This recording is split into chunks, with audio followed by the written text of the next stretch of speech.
Empirical Alignment, Part 2 of 11. Just before 6 o'clock, a slight lightening of the sky was discernible to those of the troop who had failed to sleep through the fitful and frightful night, the screams and disappearance of the 4 sentries preying on their minds. Before the sun had cleared the tallest of trees, Graybeard called in another contingent of sentries, doubling the guard so each sentry station held both a sentry against threat from without and another to watch over his brother. Though the long night had ended at its appointed hour without additional trauma, the Silverback was determined to see no further loss among his ape troop.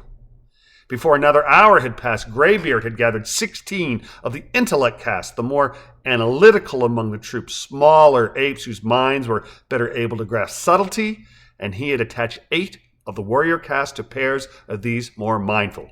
"Go," he directed the 24, 2 trios to each guard station where our brothers disappeared. One group from each go in one direction, while the other heads the opposite way. Find the fallen or find their remains, but find them.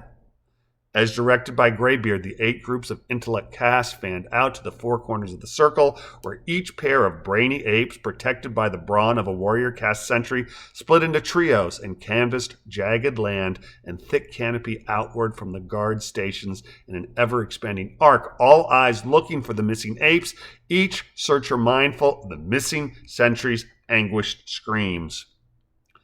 Half an hour into the search, the pair of Fifi and Flint, followed quickly by one trio from each starting point, shouted loudly that they had found something strange, something anomalous, something they had never seen before. 10 minutes distance from each sentry post, each in the same anti-clockwise direction from the post starting point, 4 trios found vegetation smashed to the ground, 4 flattened areas, huge circles crushed by 4 feet of a giant bird, each foot longer across than the arm span of the largest warrior caste apes, and the distance from one circle to the next slightly greater than the length of these 3 mighty apes. As each group found the crushed vegetation, it called out and was joined by its paired trio who had traveled clockwise from their mutual starting point. Each observant pair of intellect caste applied their full attention to the wide, expansive area before them, each pair confident their attended warrior caste sentries would keep them safe, and each ape hopeful that through their labors the missing members of the troop might be found.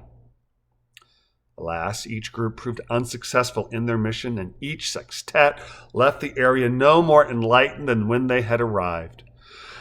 Frustrated, angry, and despondent, the search crews returned to where the troop was amassed soon after the sun had reached its zenith.